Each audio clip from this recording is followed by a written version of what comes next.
சிவந்தி academy Tiruchendur SSC CGL-க்கான சிறப்பு online பயிற்சி வகுப்புகள் நடைபெறுகிறது.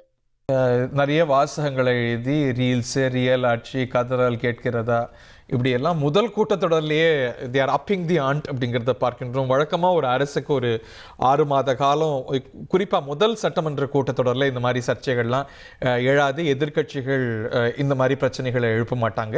பட் இந்த அரசுக்கு எதிர்நோக்கி இருக்கக்கூடிய சவாலை நம்ம பார்க்கின்றோம். எதிர்கட்சி வரிசையும் பெருசு. அதுவும் எதிர்கட்சியில் 2 திராவிட பெருங்கட்சிகள் இடம்பெற்றிருக்கிறாங்க. பிரதான எதிர்கட்சியாக திராவிட முன்னேற்ற கழகம், அடுத்த நிலையில் அண்ணா திராவிட முன்னேற்ற கழகம். இவங்க ஒருங்கிணைஞ்சு செயல்பட போகிறாங்களா, இருவேறு விவகாரங்களை எழுப்ப போகிறாங்களாங்கிறதெல்லாம் பார்க்கணும். இன்றைக்கி அதிமுக சட்டமன்ற உறுப்பினர்கள்லாம் ராஜினாமாக்கள் செய்ய அது அதிமுக அந்த விவகாரத்தை எழுப்புறதுக்கான வாய்ப்பு இருக்கிறது. வழக்கமாக ஒரு நார்மல் பொலிட்டிக்கல் சிச்சுவேஷனில் ஆளுநர் உரை ஆரம்பித்த உடனே எதிர்கட்சிகள் இந்த பிரச்சனையை முதல்ல பேசணும் அப்படின்னு பிரச்சனை பண்ணுவாங்க.